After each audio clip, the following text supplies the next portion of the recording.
internacional en la perspectiva de recibir, ya sabemos que a partir del próximo domingo 20, una comisión llamada de alto nivel de la OEA para informarse sobre la situación de la democracia en el Perú y para establecer puentes de diálogo según reza el mandato de la carta que la constituye.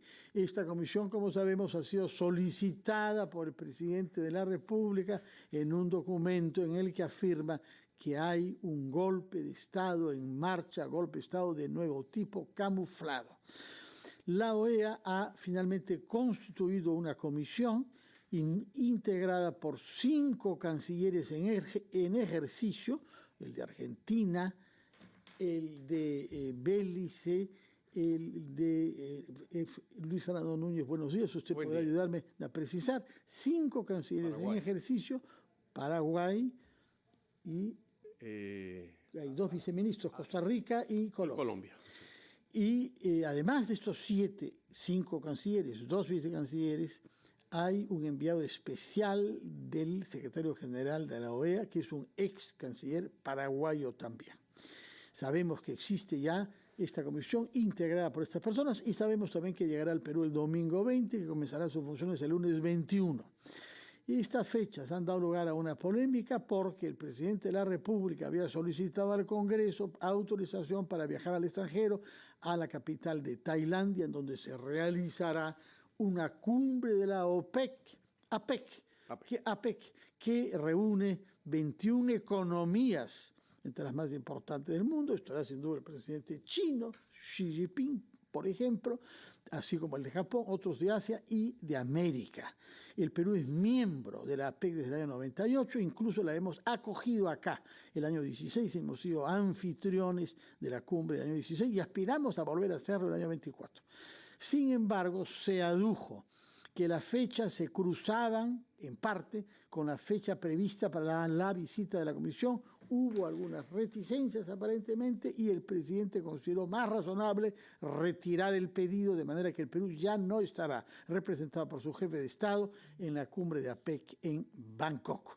Sobre estos hechos internacionales hemos invitado a una de las personas que más experiencia tiene, porque es una persona que ha vivido en varios países, 10 años en Brasil, nacido en Portugal, me parece, y de larga residencia en Venezuela antes de venir, para nuestra suerte, al Perú, donde reside hace 23 años, pero donde había venido en varias oportunidades con una misión de observación electoral del Centro Carter, no de la OEA, que es una institución de los Estados, pero sí del Centro Carter, que tiene mucho prestigio. Señor Luis Fernando Núñez, muchas gracias por estar con nosotros. Muy buenos días. Feliz sábado.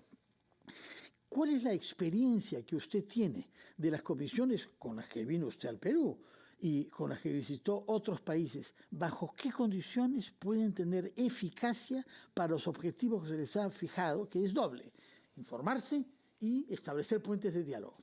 Bueno, nosotros lo que hacíamos es manejar una especie de protocolo, de manual de funcionamiento, que implica, primero, crear una comisión absolutamente neutral, que no haga declaraciones previas de parte, y luego presentarles un briefing, un informe de coyuntura un par de días antes que lleguen al Perú, porque igual que en el Perú, las circunstancias políticas en otros países también cambian muy rápidamente. Aquí nunca hay tiempo para aburrirse.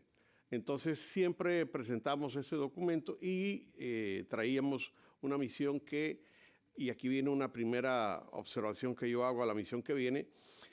Normalmente nosotros traíamos personas que se quedaban 5 días, por lo menos 5 días.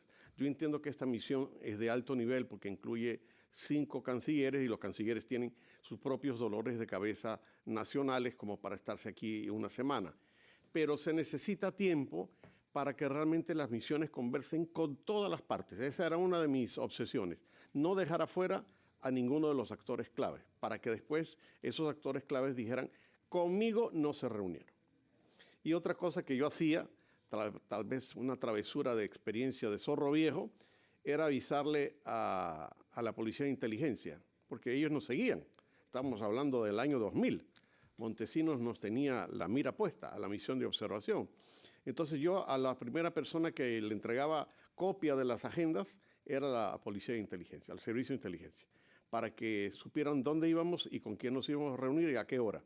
De hecho, en la primera vez que traje una misión, teníamos tantas citas que tuve que dividir, era una misión de 8 personas, tuve que dividir la misión en 2 partes para poder atender. Y se me acercó un funcionario del Servicio de Inteligencia y me dijo, doctor, ¿a dónde van hoy? Entonces dije, no se preocupe, tome, aquí le entrego la agenda. Unos van por acá y otros por allá. Además nos estábamos alojando, digo la misión, en el hotel que era del fondo de la policía. Este hotel que queda aquí en Benavides con 28 de julio, creo.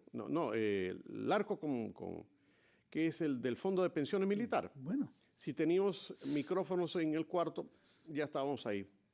No tenían nada que ocultar. Nada que ocultar.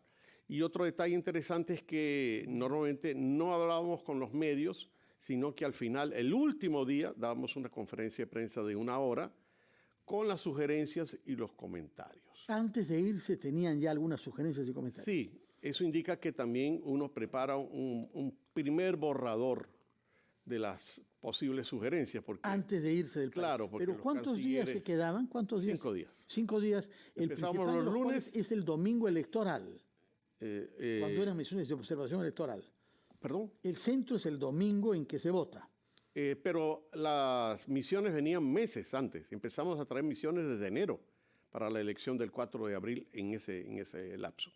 Y tenían naturalmente que conocer bien el marco jurídico, las normas, ver si las normas corresponden con los estándares internacionales y si se aplican correctamente. Más o menos unos 10 estándares internacionales, que va con la libertad de prensa del país, la no injerencia de las Fuerzas Armadas en los comicios. Yo recuerdo haber ido de observador a Cusco, por ejemplo, con el candidato Toledo y ver cómo el momento en que él iba a empezar el meeting, al lado le montaban una feria médica con parlantes a todo volumen. Sí. Eso es una interferencia en el proceso. Y como eso, cualquier cosa.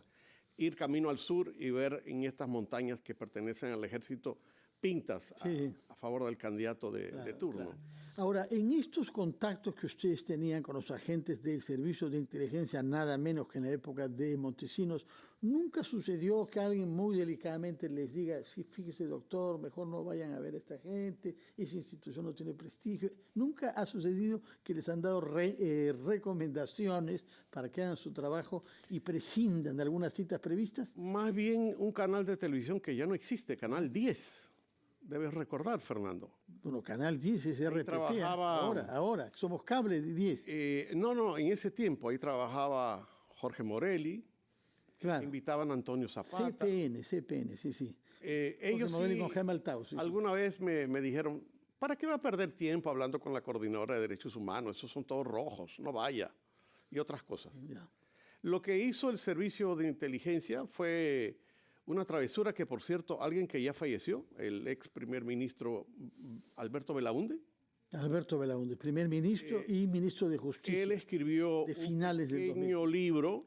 Del diablo su país. Así es. Y en ese libro él reconoce que Montesinos le dijo, vamos a mandarle unas trabajadoras sexuales a esa misión, al hotel. Ah, vaya. Y las mandaron.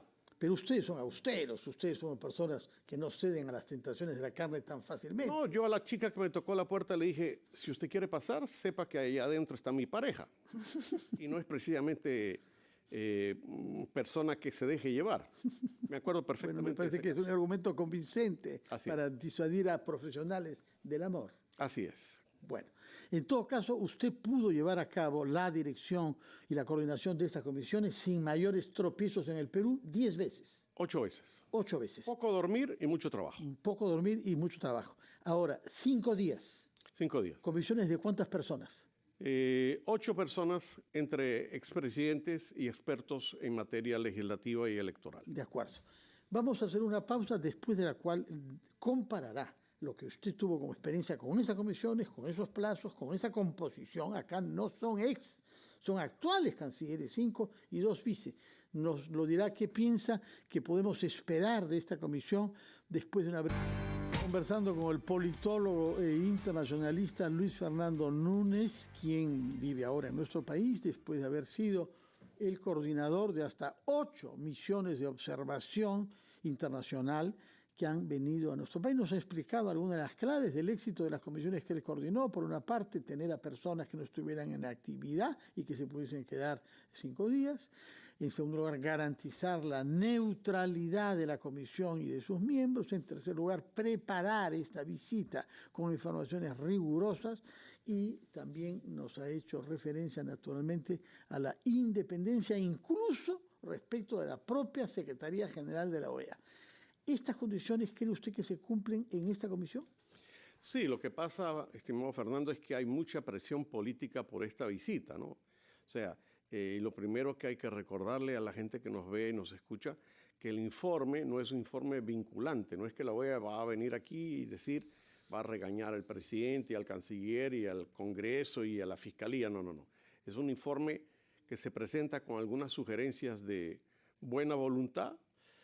Yo creo que aquí tenemos un espacio para a futuro crear una mesa de diálogo. Yo creo que estamos viviendo un proceso de fricción política muy fuerte, una división entre el Poder Legislativo, el Poder Ejecutivo y el Poder Judicial, y cuando se rompen esos puentes, el país está en serios problemas, porque, claro, ellos se preocupan cada uno de defender su posición, pero tú vas a la calle, al mercado, como yo voy en Lince, y la gente te habla desde el precio del pollo, de la inseguridad, de que viene una nueva ola de COVID en diciembre y no te habla de la misión de la OEA porque no cree que eso es relevante para su vida.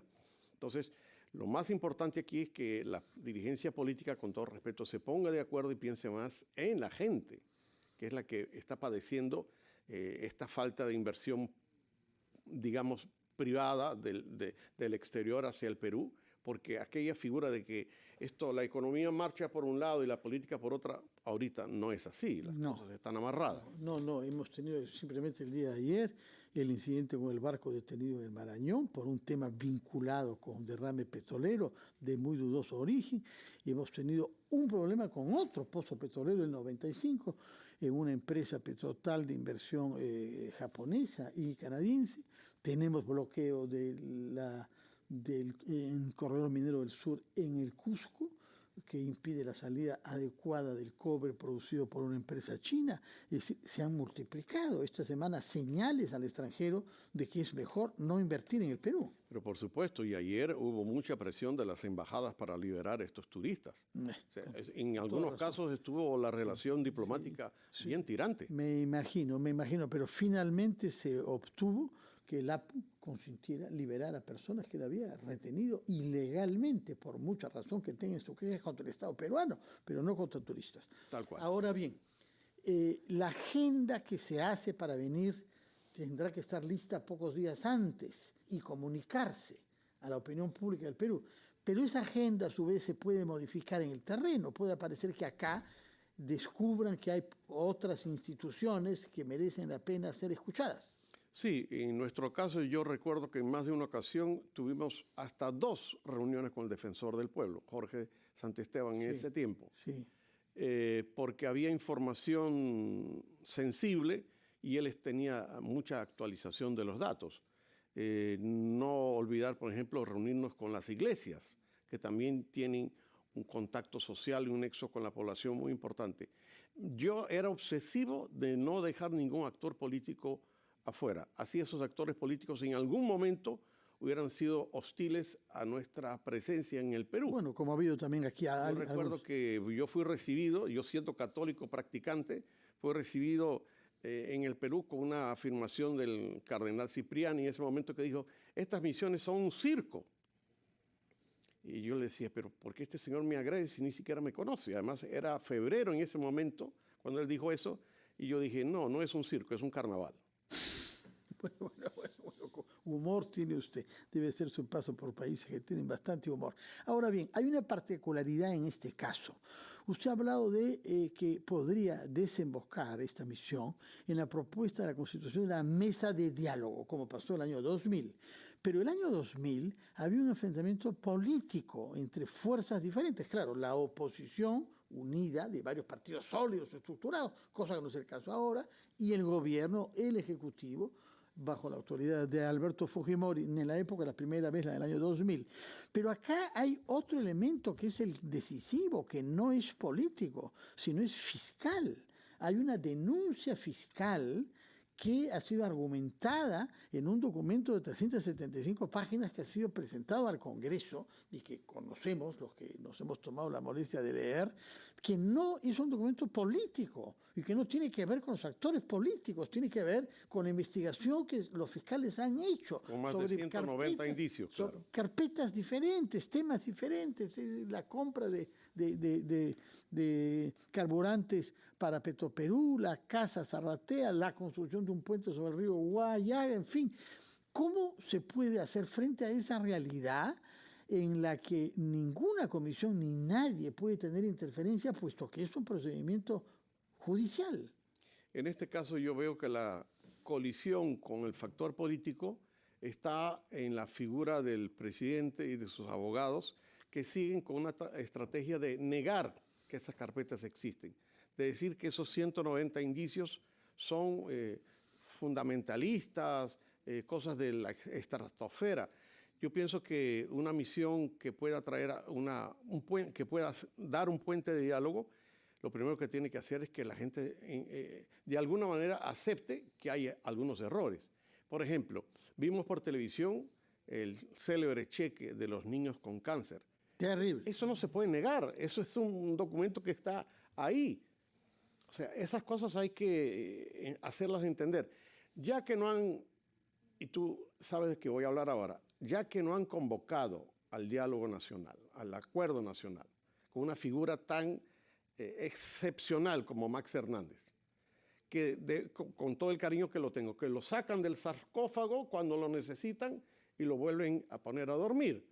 Yo creo que el acuerdo nacional, el acuerdo nacional sería una figura muy interesante que ya debería estar tomada en cuenta para estos conflictos y no se toma en cuenta. Por eso yo hablo de una mesa de diálogo, porque ya que no llaman a Max, que sería la persona indicada para manejar estos temas, veremos si existen interlocutores válidos para sentar a las partes, al que se niega a reconocer que ha cometido errores, y a la Fiscalía y, por supuesto, al Congreso. Ahora, más que errores, el problema de base acá es que hay delitos.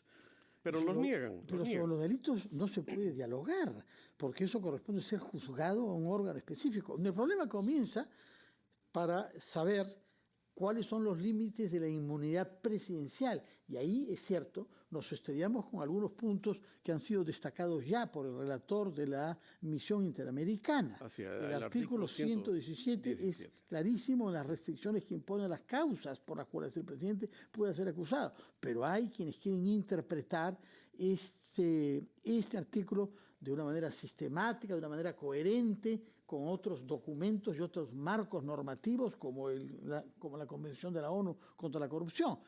O sea, ahí los que nos visiten del extranjero se van a estrellar con un problema que es un problema jurídico y que, como sabes, no ha sido resuelto por el Tribunal Constitucional. Ni tampoco por el Congreso, porque yo creo que va siendo hora de que revisemos esa vacancia por incapacidad moral. ¿Qué significa eso?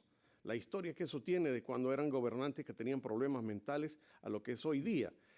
Y un detalle que no quisiera olvidar. Me parece muy interesante que venga la misión, pero yo no estoy de acuerdo que se haya invocado el artículo 17 y 18 de la Carta, porque yo no creo que aquí estemos frente a un golpe de Estado, ni siquiera escondido. Esa figura tan recurrente, por ejemplo, en Nicolás Maduro y en otros líderes, que cada cierto tiempo... Y en el discurso de Pedro Castillo, claro, hablado de cada cierto tiempo inventan, me quieren matar. Los presidentes tienen sus esquemas de seguridad, a menos que acá los hayamos descuidado, pero hay protocolos. Más bien lo contrario, los hemos exagerado. Más bien lo contrario. Sí. Lo que quisiera es decirle a la misión que tenga mucho cuidado en el sentido de que se mantenga neutral, porque hay fricciones en el Congreso de que la misión ya viene con un mandato dado, con un documento hecho, etc. Yo creo que hay que esperar. Y tampoco esperar que la misión resuelva el problema del Perú, sino que de alguna manera coadyuve a buscar una solución. Hay razones para creer, como algunos creen, que hay un sesgo que va a limitar el trabajo de esta comisión. La cuestión política, ¿no? Hay cancilleres de partidos, digamos, ligados al Foro de Sao Paulo. Sí, el caso de Argentina. Argentina, sí, donde pero también hay lo contrario, ¿no? Claro, hay el contrario. Costa Rica o Belice no creo que tengan esa función. Ecuador. El Ecuador, que también tiene ahora una serie de problemas de encima complicados. Más vinculados al narcotráfico directamente, ¿no? En la parte de la costa, Sí. de la costa del Guayas. El embajador de Argentina ante la OEA tuvo un discurso donde fijó posición. Eso fue un error, porque si la misión no ha venido, porque el embajador tenía que dar una posición política. Pero bueno, yo les deseo la mejor de las suertes. Ojalá la comisión logística que ya está ordenando eso no se olvide de convocar a todas las partes y que las sugerencias que presenten sean sugerencias en positivo para resolver el problema y no echarle más gasolina al incendio. Una última pregunta derivada de las anécdotas que ha contado usted. ¿Cree que esta comisión de la OEA debería reunirse con la coordinadora de derechos humanos? Por supuesto, claro que sí. Muchas gracias. En ese tiempo nos reunimos con el recién fallecido pese a que Pancho Soberón. Les hizo recomendar lo contrario, ¿no? Montesinos les hizo recomendar lo contrario. Sí, no pero yo creo veces... que un agente profesional tiene que reunirse con todas las partes. Las voces del Perú son múltiples en un país tan complejo geográficamente, socialmente y económicamente. Hay que reunirse con todos. Muy bien, Luis Fernando Núñez, muchas gracias por venir acá y por darnos aliento para creer que hay una vía de solución a nuestras dificultades, nuestros impases, que podemos hallar una solución y que con poca buena suerte esta misión podría también ayudarnos a ello si los peruanos lo quieren así. Muchas gracias, Luis Fernando Núñez, politólogo e internacionalista, exdirector del Centro Carter en el Perú y en otras regiones del mundo.